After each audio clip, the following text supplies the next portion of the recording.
Bonjour à toutes et à tous, je suis Bernard Bertrand, photographe, réalisateur et ambassadeur Lumix. Dans cette nouvelle capsule de ma série Lumix S Tips and Tricks, je vais partager avec vous une petite astuce. Si comme moi vous êtes fan du vlog avec lequel vous filmez principalement. Alors vous le savez, depuis toujours sur la gamme Lumix, on peut personnaliser en fait pratiquement tous les boutons du boîtier. Tous les boutons peuvent se voir assigner une fonction différente. Alors pour ce faire, on va aller dans le menu engrenage, ensuite le troisième sous-menu opération. En quatrième ligne, on trouve le réglage touche FN.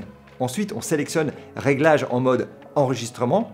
Et là, vous voyez qu'on a en fait 3 pages qui passent en revue toutes les fonctions qui peuvent être personnalisées. Par exemple, si on regarde ici en première page, on trouve par exemple nos 3 boutons. Balance des blancs, ISO et compensation d'exposition. Eh bien, je pourrais par exemple définir que ce bouton de compensation d'exposition, que personnellement je n'utilise pratiquement jamais, serve en fait à afficher mon peaking en vidéo. Et à partir de là, il me suffira d'enfoncer le bouton de compensation d'exposition pour activer ou désactiver mon focus peaking dans mon image. Alors évidemment, c'était juste un petit exemple, mais la personnalisation que j'utilise tout le temps et que je trouve ultra pratique, ce sont les 2 boutons de la face avant. Ces 2 boutons tombent littéralement sous les doigts. Quand j'ai mon boîtier en main, je les ai tous les 2 au bout des doigts. Il s'agit du bouton FN1 et FN2.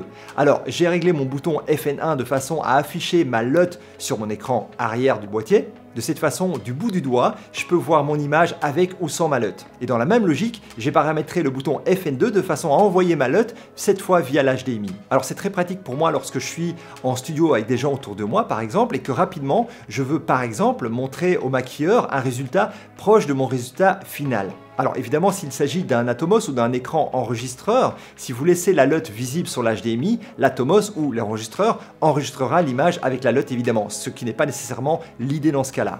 Dans mon cas, c'est juste pour donner une bonne lecture de mon image log à mon équipe de temps en temps. Parfois en studio, en effet, j'ai un écran comme l'écran Sumo de chez Atomos qui est là quelque part à quelques mètres de moi et du bout du doigt, je peux à tout moment envoyer ma LUT au niveau de l'affichage sur l'Atomos. Et toujours sur cette face avant du boîtier, et là c'est tout à fait caractéristique au SAH, il y a un deuxième bouton rouge qui est un bouton secondaire d'enregistrement. Et bien là, je demande à ce que le boîtier m'affiche mon waveform. Et pour ça, on va à nouveau naviguer dans le menu. On va cette fois chercher le menu MFO Vector Scope. Ensuite, dans ce sous-menu, on sélectionne Wave.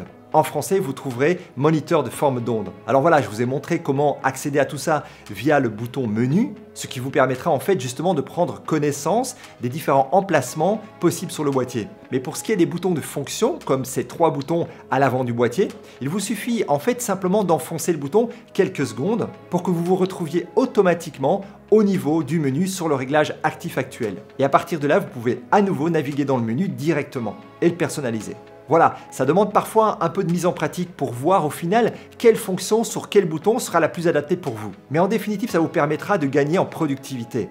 Et en ce qui me concerne, ce sont vraiment l'affichage des LUT on et off qui me semble vraiment fondamental. Et bien entendu aussi l'affichage du waveform qui ne me quitte jamais. Ce sont vraiment des fonctions que j'adore avoir au bout des doigts. Voilà, c'est tout pour aujourd'hui. On se retrouve la prochaine fois pour une nouvelle capsule de ma série Lumix S Tips and Tricks. Je vous remercie de m'avoir suivi et vous dis à bientôt.